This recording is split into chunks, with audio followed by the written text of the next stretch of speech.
दोस्तों, बहुत हुआ रोना धोना हिंदुओं के नाम पर, हिंदुओं की बात पर।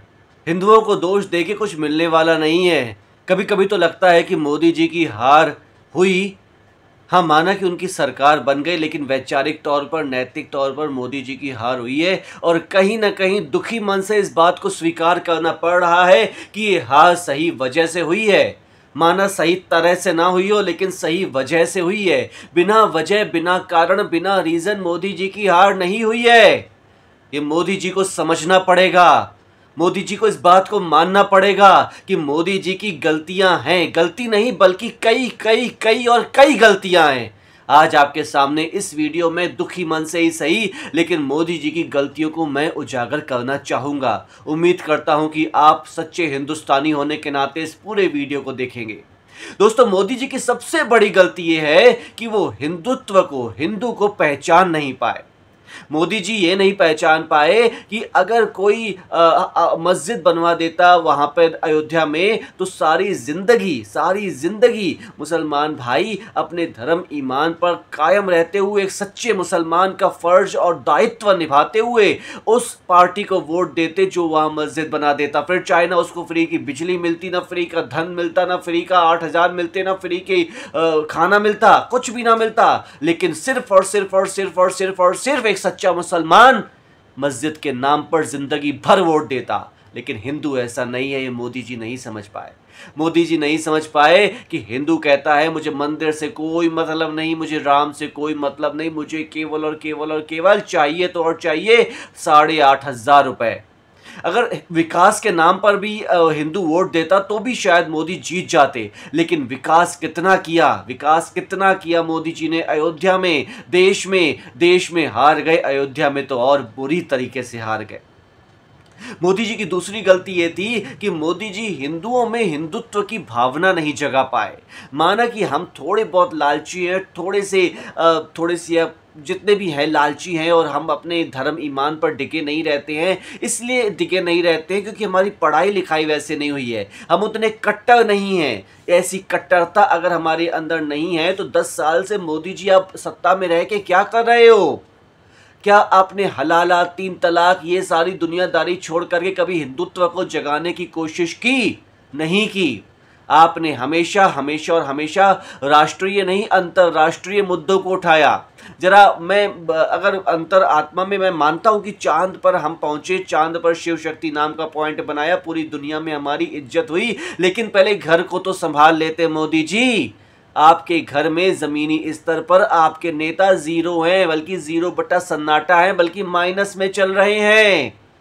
कोई एक काम भी नहीं कर रहे हैं आपके कार्यकर्ता। आप केवल अपने नाम पे कितना वोट जुटा लोगे? ये तो भली है, गनीमत है कुछ कट्टर हिंदुओं की, जिन्होंने आपको ना चाहते हुए भी वोट दिया, क्योंकि वो आपको वोट नहीं दे रहे थे, वो अपने देश को वोट दे रहे थे, वो हिंदुत्व को वोट दे रहे थे, वो राम जी को वोट दे रहे थे। उनकी गनीमत मानिए, उनकी भलाई मानिए कि आप 293 सीटें या 240 सीटें भी ला पाए, नहीं तो काम के मामले में तो कुछ भी नहीं था। बहुत सारे ऐसे कार्यकर्ता हैं जो कि चाहते हैं अपने देश के लिए कार्य करना, मोदी जी से दिल से अट्रैक्ट है, मोदी जी की देशभक्ति और मोदी जी के कार्यों का सम्मान करते हैं, लेकिन वो उपेक्षित होते हैं। उनको कोई भी सम्मान नहीं मिलता है, अंतर्राष्ट्रीय क्या, राष्ट्रीय क्या, शहरी क्या, गांव के पटल पर भी।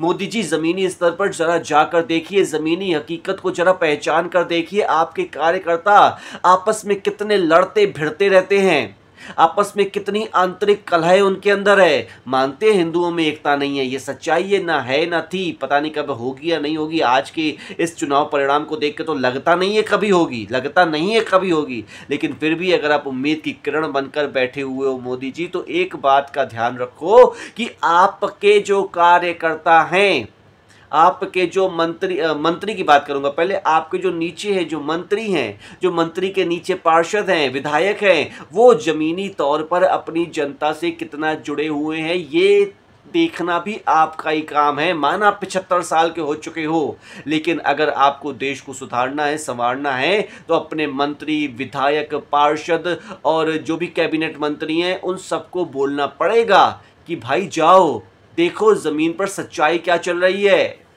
क्या सच्चाई चल रही है कि हम हार रहे हैं? इसके अलावा एक और कारण है, मोदी जी को लोग बोलते हैं कि मोदी जी ने राम मंदिर के लिए बहुत सारी सड़कें तुड़वा दी, मुआवजा नहीं दिया, लेकिन इस बात में भी कोई सच्चाई नहीं है।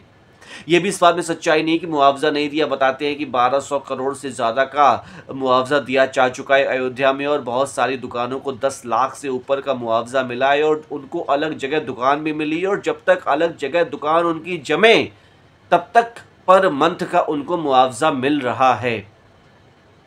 एक और बात मैं बोलना चाहूँगा मोदी जी से कि मोदी जी, आप एक बात क्यों नहीं समझते हो कि आपको अपने खिलाफ जो भी कदम उठाए जा रहे हैं, जो भी झूठे आरोप प्रत्यारोप चलाए जा रहे हैं, उनका डटकर आपको जवाब देना है। क्यों नहीं समझ पा रहे हो? अपने दुश्मन को कमज़ोर मत समझिए, अपने प्रतिद्वंदी को बेकार मत समझिए। उसको आप अगर बेवकूफ़ समझोगे तो माफ़ कीजिएगा, जो अपने दुश्मन को बेवकूफ़ समझता है, जो अपने प्रतिद्वंदी को बेवकूफ़ समझता है, वो दुनिया का सबसे बड़ा, क्या बोलूँ मैं, लेकिन सच्चाई यही है कि आप ये नहीं समझ पा रहे हो मोदी जी कि जब सामने वाले अपोजिशन वाले आपके नाम से झूठ फैलाते हैं, ये कहते हैं आप आरक्षण ख़त्म कर दोगे, ये कहते हैं कि आप अपना लोकतंत्र ख़त्म कर दोगे, आप देश को बेच दोगे, आप सब कुछ प्राइवेट में डाल दोगे, सरकारी ख़त्म कर दोगे, तो आपको स्क्रीन पर आकर केजू भैया की तरह प्रेस कॉन्फ्रेंस करनी चाहिए थी। नहीं कर पाया, नहीं कर पाया, बिल्कुल नहीं कर पाए। आपको यह बताना चाहिए था कि ये झूठ फैलाया जा रहा है, इस झूठ का मेरे किसी भी मैनिफेस्टो के वादे से कोई भी संबंध नहीं है। केवल हंसी मजाक करने से, सामने वाले की खिल्ली उड़ाने से कोई जीत नहीं जाता है। आपको ये समझना पड़ेगा कि जब आपके सामने अपोजिशन का सबसे मुख्य चेहरा वो बाबा जी, राहुल जी, अपने जो हैं मैनिफेस्टो लेकर के आपका मैनिफेस्टो ये बताते थे, ये देखो आपने ये लिखा है कि आप 400 से पार गए तो आप संविधान बदल दोगे। आपके नेता लल्लू सिंह जी भी बोलते थे कि संविधान बदल देंगे। क्यों नहीं आपने बोला? क्यों नहीं आपने अपनी जुबान की जो चुप्पी थी उसको हटाया? आपकी हार का सबसे बड़ा कारण ये भी है। इसके साथ मैं ये भी कहना चाहूँगा, अगले वीडियो में बताना चाहूँगा, वीडियो को सेकंड पार्ट ज़रूर देखिएगा दोस्तों, कुछ नए खुलासे करने वाला हूँ इस बार मैं।